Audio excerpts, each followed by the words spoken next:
Ang patuloy na pagtaas ng presyo ng mga bilihin ay isang mabigat na dagok sa hangarin nating magkaroon ng mapayapa at masaganang buhay para sa bawat pamilyang Pilipino.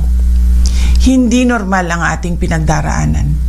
Ito ay epekto ng mga krisis sa labas ng ating bansa, kabilang ang digmaan sa gitnang silangan na direktang nakakaapekto sa presyo ng pagkain, langis at iba pang pangunahing pangangailangan.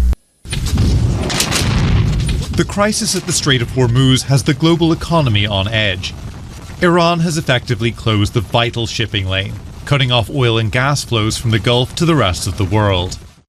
It's led many policymakers to warn of the danger of stagflation.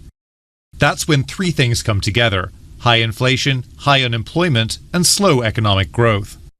It means people will have to pay higher prices, they face greater risk of losing their job, and it might prove harder to build up savings. Stagflation is a rare phenomenon. Usually, high inflation is only a problem when the economy is booming. But a sharp rise in the cost of oil is threatening to push up the price of everything, right when many economies are slowing down.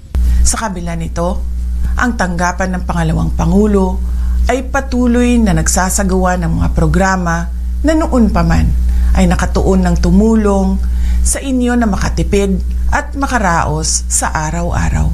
The Armed Forces of the Philippines, or AFP, has confirmed that 400 military personnel are assigned to Vice President Sara Duterte's security detail as part of the Vice Presidential Security Group under the Presidential Security Command, or PSC. Ang kampanya ng pagbabago sa edukasyon ay nagbibigay ng tulong sa gamit pampaaralan ng ating mga mag-aaral. If you give me 100 billion, I will solve all the problems of basic education. And that is what I want.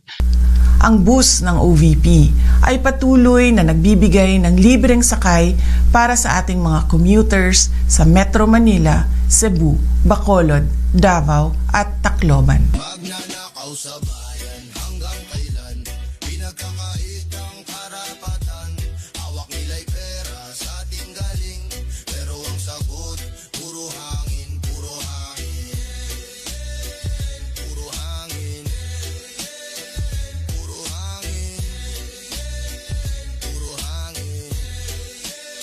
May mga kotse, trelo, ginto't mansyon, pero ang kalsada lubak, walang solusyon. Eskwelahan kulang, ospital halos giba, asenso'y pangako, pero puro salita. Saan napunta ang perang inutang? Sagot nila'y drama palabas na walang laman, hukay ng utang. Tayo ang nagbabayad, sila'y tumatawa. Hindi na itutuloy ng OVP ang pasidungog at kasarilayan sa buwan ng Hunyo. 16 lawyers will defend Vice President Sara Duterte in her impeachment trial, based in a document shared by the Senate Impeachment Court.